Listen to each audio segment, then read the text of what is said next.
एक professor class ले रहे थे। क्लास के सभी छात्र बड़ी ही रुचि से उनके लेक्चर को सुन रहे थे। उनके पूछे गए सवाल के जवाब दे रहे थे। लेकिन उन छात्रों के बीच कक्षा में एक ऐसा भी छात्र था जो चुपचाप और गुमसुमा बैठा हुआ था। प्रोफेसर ने पहले दिन उस छात्र को नोटिस कर लिया लेकिन नहीं बोले। लेकिन जब 4 से 5 दिन तक ऐसा ही चला तो उन्होंने उस छात्र को क्लास के बाद अपने केबिन में बुलाया और पूछा, तुम हर समय उदास रहते हो, क्लास में अकेले और चुपचाप बैठे रहते हो, लेक्चर पर भी ध्यान नहीं देते, क्या बात है, कुछ परेशानी है क्या? छात्र बोला, सर वो छात्र कुछ हिचकिचाते हुए बोला, मेरे अतीत में ऐसा हुआ है जिसकी वजह से मैं परेशान रहता हूँ, समझ नहीं आता क्या करूं। प्रोफेसर भले व्यक्ति थे, उन्होंने बस छात्र को शाम को अपने घर बुलवाया। शाम को जब छात्र प्रोफेसर के घर पहुंचा तो प्रोफेसर ने उसे अंदर बुलाकर बैठाया। स्वयं किचन में चले गए और शिकंजी बनाने लगे।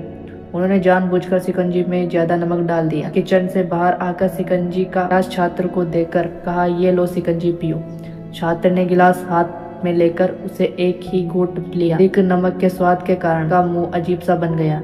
ये देख प्रोफेसर ने पूछा, क्या हुआ, शिकंजी पसंद नहीं आई क्या? छात्र बोला, नहीं सर, ऐसी बात नहीं है, बस शिकंजी में नमक थोड़ा ज्यादा है। सर बोले, ये तो बेकार हो गया, लाओ गिलास मुझे दे दो, मैं इसे फेंक देता हूँ। प्रोफेसर ने छात्र से गिलास लेने के लिए अपना हाथ आगे बढ़ाया, लेकिन छात्र ने मना करते हुए कहा, नहीं सर, बस नमक ही तो ज्यादा है, थोड़ी चीनी और मिलाएंगे तो स्वाद ठीक हो जाएगा। यह बात सुन प्रोफेसर गंभीर हो गए और बोले, सही कहा तुमने, अब इससे समझ भी जाओ कि तुम्हारी जिंदगी है, इसमें घुला अधिक नमक तुम्हारे बीते हुए बुरे अनुभव हैं। जैसे नमक को शिकंजी से बाहर नहीं निकाल सकते, वैसे ही उन बुरे अनुभवों को भी जीवन से अलग नहीं कर सकते।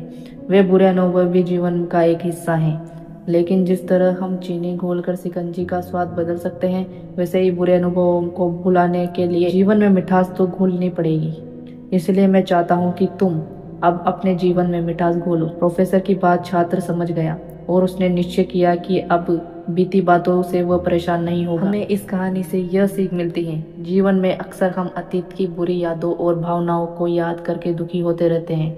इस तरह हम अपने वर्तमान पर ध्यान नहीं दे पाते और कहीं ना कहीं अपना भविष्य बिगाड़ लेते हैं। जो हो चुका उसे सुधार नहीं जा सकता, लेकिन कम से कम बुलाया तो जा सकता है, और उन्हें बुलाने के लिए नई मीठी यादें हमें आज बनानी होगी। जीवन में मीठे और कई लम्हे लाएंगे जिसे जीवन अपना मिठास हो सके। अपनी वीडियो को यहाँ तक देखने के लिए दिल से धन्यवाद। मिलते हैं अगली वाले एपिसोड में, जब तक के लिए गुड बाय।